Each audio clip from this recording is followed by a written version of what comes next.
अस्सलामुअलैकुम व्यूअर्स, आज हम बनाने जा रहे हैं सिंपल आलू की फुल्की। तो मेरे साथ रहिए और रेसिपी को एंड तक देखते रहिए किस तरह से आलू की फुल्की सिंपल तरीके से तैयार की जाती है। सिंपल आलू की फुल्की तैयार करने के लिए हमें चाहिए यहाँ पर 1 कप बेसन। मैंने यहाँ पर 1 कप बेसन लिया है, आप देख सकते हैं। बेसन के अलावा हमें यहाँ पर चाहिए 1.5 टीस्पून जो है सुर्ख लाल मिर्च पाउडर मैं यहाँ पर ले रही हूँ, जो कि 1.5 टीस्पून ले रही हूँ सुर्ख लाल मिर्च पाउडर। 1 टीस्पून ले रही हूँ मैं यहाँ पर ज़ीरा, तो मैंने यहाँ पर 1 टीस्पून ज़ीरा लिया है। ज़ीरे के अलावा मैं यहाँ पर ले रही हूँ नमक हस्बे ज़ायका, आप अपने ज़ायके के मुताबिक ले सकते हैं नमक। मैंने यहाँ पर 1/2 टीस्पून नमक लिया है। अब इसमें मैं शामिल करने जा रही हूँ दही, तो यहाँ पर 3 टीस्पून जो है मैं दही के ले रही हूँ। ये फुल क्रीम योगर्ट है मेरे पास, शानदार जमी हुई। तो 3 टीस्पून जो है मैं योगर्ट लूँगी यहाँ पर। और अब इसको थोड़े से पानी से जो है हम एक शानदार सा इसका पेस्ट बना लेंगे। पानी हमें शुरू में बिल्कुल भी ज़्यादा नहीं लेना है, बल्कि 1/4 कप जो है मैंने अभी पानी लिया है इसमें, और इसको मैं मिक्स करूँगी। और मुझे लगता है मुझे अभी और पानी की ज़रूरत है, तो मैं अभी 1/4 कप दोबारा से पानी लूँगी, यानी कि 1/2 कप जो है पानी मैं ले रही हूँ अभी इसमें।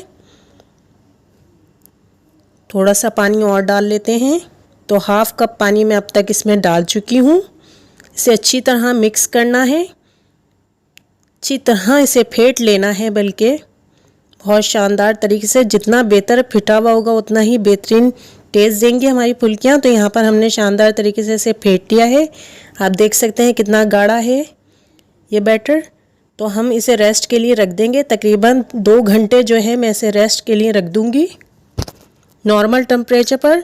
और 2 घंटे बाद आप यहाँ पर देख सकते हैं कि शानदार सा बैटर जो है वो बिल्कुल तैयार है, लेकिन ये बहुत ज़्यादा गाढ़ा है। तो मैं यहाँ पर 3 टीस्पून के करीब जो है पानी लूँगी इसमें। 3 टीस्पून के करीब जो हम पानी ले रहे हैं, ये हमें इतना गाढ़ा नहीं चाहिए बेसन, तो इसलिए हम ले रहे हैं। तो अब ज़रा 3 टीस्पून जो मैंने पानी के लिए हैं, इसे भी अच्छी तरह मिक्स करके देखते हैं क्या कंडीशन होती है हमारे इस बैटर की या इस पेस्ट की, बेसन के पेस्ट की। मुझे लगता है अभी भी मुझे 2 टीस्पून की जो है नीड है, तो मुझे डालना है इसमें 2 टीस्पून। पहले मैं इनको मिला लेती हूँ अच्छी तरह। बार बार बेसन को मिला लेना है आपने,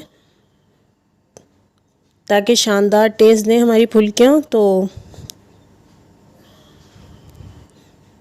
2 टीस्पून के करीब जो है मैं पानी लूँगी।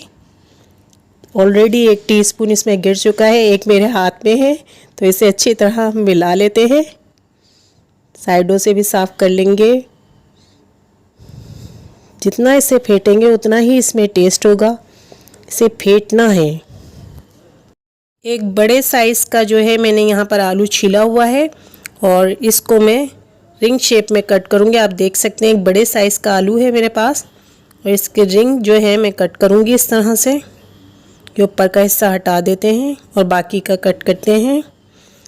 इस तरह से जो है मैं रिंग इसके थोड़े से पतले कट करूँगी। इसी तरीके से कट करने हैं हमें, सारा आलू को इसी तरह काटना है। थोड़े पतले लेने हैं, ज़्यादा मोटे नहीं लेने। इसी तरीके से तमाम आलू जो है हम काट लेंगे। याद रहे कि यहाँ पर हमने आलू के जो हैं इतने पतले ही स्लाइस काटने हैं, ज़्यादा मोटा आलू नहीं काटना, क्योंकि हमें फुल्की में पतले ही स्लाइस चाहिए। और यहाँ पर मैं आपको आलू को कोट करना बता देती हूँ कि बेसन में किस तरह से कोट करेंगे। तो इस तरीके से हमें आलू को जो है कोट कर लेंगे, आलू के स्लाइस को। आप देख सकते हैं यहाँ पर एक पैन में मैंने सरसों ऑयल गर्म करने के लिए रखा है, और इसमें मैं 2 दालचीनी के टुकड़े डाल रही हूँ, ताकि ये तेल जो है अच्छी तरह खौल जाए। और इसे शानदार तरीके से हम गर्म कर लेंगे इसी दालचीनी के टुकड़ों के साथ। याद रहे कि मैंने 2 कप सरसों ऑयल लिया है यहाँ पर, यानी कि मस्टर्ड ऑयल 2 कप ले रही हूँ मैं, जिसे कि गर्म कर रही हूँ फुल्की के लिए। हमारा शानदार तरीके से गर्म हो जाएगा, तो हम इस तरह आलू के स्लाइस कोट कर इसमें डाल देंगे बेसन से। तो मैंने इसे कोट कर लिया है और मैं इसे डाल रही हूँ ऑयल में। और अब इसे डिम आंच पर एक साइड से अच्छी तरह जो है सिकने दूंगी मैं। इसी तरह बाकी स्लाइस भी इसमें डाल दूंगी। आप यहाँ पर देख सकते हैं कि मैंने बाकी स्लाइस भी डाल दिए हैं और ये डिम आंच पर अच्छी तरह सिक जाएंगे एक साइड से। तो हम इसका साइड जो है चेंज कर देंगे।